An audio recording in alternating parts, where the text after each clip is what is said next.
Hello. So in this video, we're going to talk about the poetry of Beth Cuthand, which I'm reading out of Native Poetry in Canada. I did not realize until I sat down just quite how much this shirt matches my curtains, so feeling slightly self-conscious about that. But let's talk about Cuthand's poetry. So I'll say this first off. I'm pronouncing her last name Cuthand because I saw a YouTube video in which someone from the Fox Creek Library was reading one of Cuthand's books for a sort of children's story hour, and that's how they pronounced it. I would probably have defaulted to Cuthand because it is Cuthand, but I'm going to go with the pronunciation of someone else and hope that that is authoritative. So Cuthand is a member of the Little Pine Cree Nation, and one of the things that I really like about her poetry is she uses a lot of humor in her writing, and that's actually quite common for Indigenous writers. Native American, First Nation, Inuit, and Métis. I guess I don't know this about Inuit writers, but Native American, First Nations, and Métis writers very often rely on humor. There's a long, well-developed tradition of Indigenous humor in North American cultures, North American Indigenous cultures. And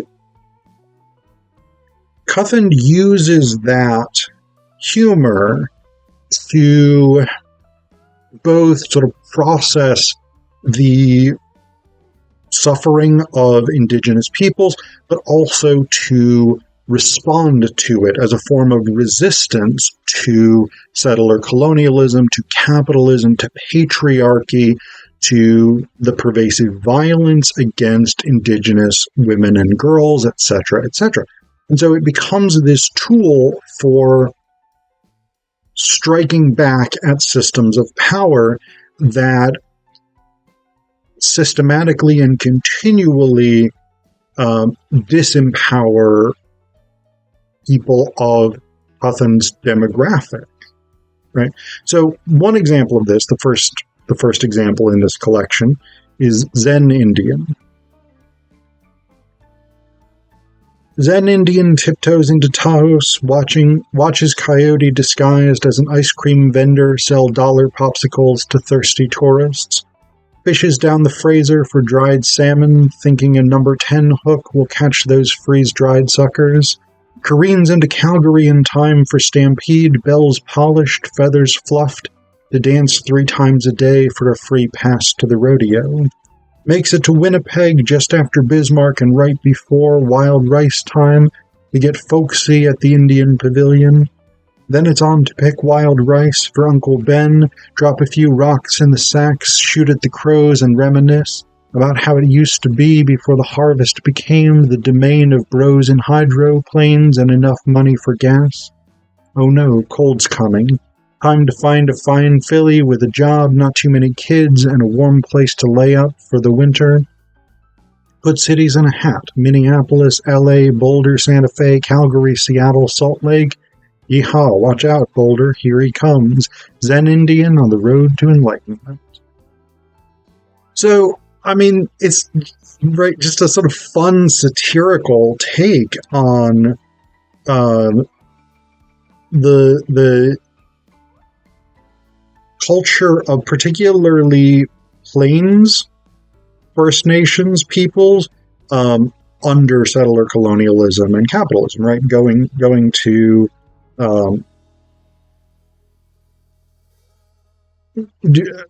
like fishing for salmon is very characteristic of Pacific Northwest and sort of British Columbia, etc., Indigenous groups. Calgary Stampede, rodeos, these kinds of things are very, I mean, obviously sort of Alberta, Manitoba, Saskatchewan, the plains provinces, Taos, the desert southwest of the United States, etc., etc. So there is this sort of sense of like, these are the spaces inhabited by indigenous peoples nowadays, and what indigenous peoples do in these spaces. The sort of disjunction between fishing for salmon and fishing for freeze-dried salmon, right? This idea, because of course salmon fishing was a major component of traditional North American, Native American cultures, especially in parts of Canada and the northern portion of the U.S. And so that sort of disjunction between this is a very traditional practice versus this is how capitalist settler colonial society constructs a world in which people can survive, right? You can't fish for fresh salmon. You can get freeze-dried salmon. You can get frozen salmon, whatever. You can get canned salmon, whatever it is. And so there's that sort of gap between traditional experiences and contemporary limitations under settler colonial capitalism. And then there's this sort of sense of displacement, right? This, which is simultaneously in the poem a source of sort of liberation and freedom. There's this sort of freedom of movement, right? This idea, Zen Indian on the road to enlightenment, right? This sort of notion of like being free to go where one wants rather than being sort of tied down to one place, as is much more common in settler colonial capitalism, right? Where we basically have sedentary societies in Canada and the United States. And yet at the same time, there is this displacement, right? This exile from a community, right? The Zen Indian who is traveling from place to place throughout the year has no home, right? And this is a critique then of settler colonialism, which of course displaces indigenous peoples in order to take possession of the lands occupied by those people.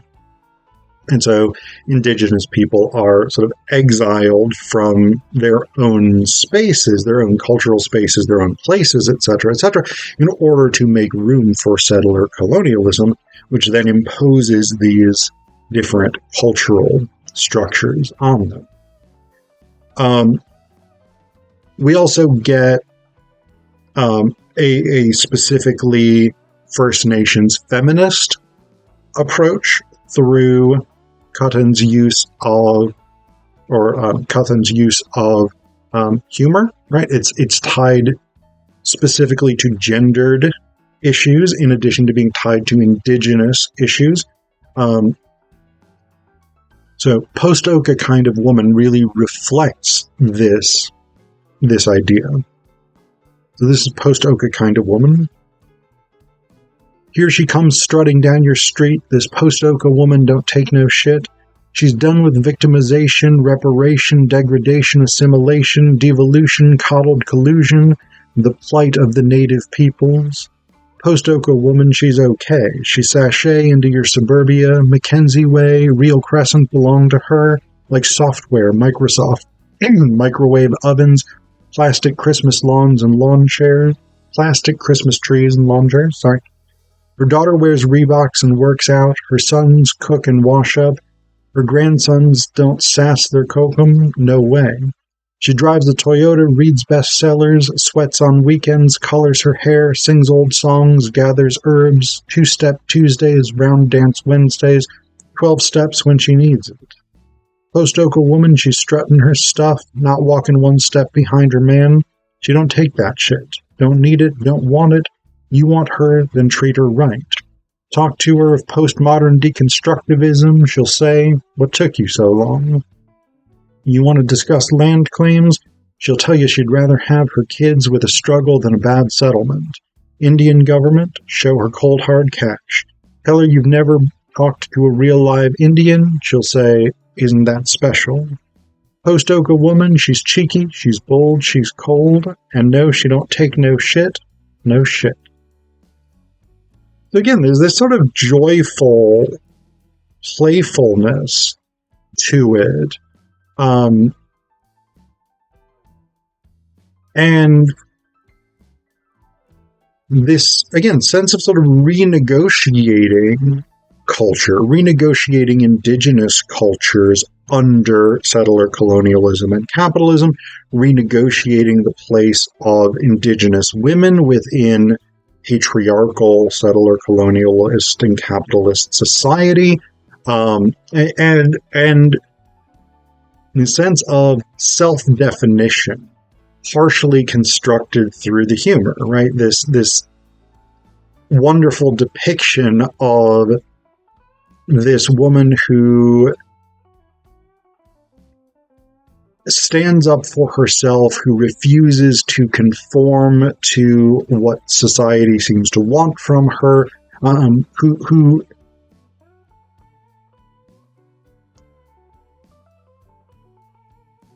puts herself and her objectives first, and not in a sense of like, I don't mean that to sort of suggest that like there's a selfishness here, but in the sense of resisting socio-cultural structures that disproportionately disadvantage indigenous people and women, right? So there's sort of almost a narrative corrective here, but it's a sort of social corrective, right? Of this rejection of the idea that indigenous people and women should be victims of this society, that their dominant experience should be that of suffering and deprivation. Instead, this is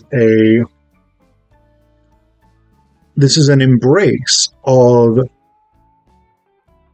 the poet, the subject of the poem's power, right? Return to power through being assertive, being dedicated to herself, her own good, the good of her children, her family, whatever it is. And by rejecting the structures that settler colonial capitalism and patriarchy try to impose on her, and doing that through humor.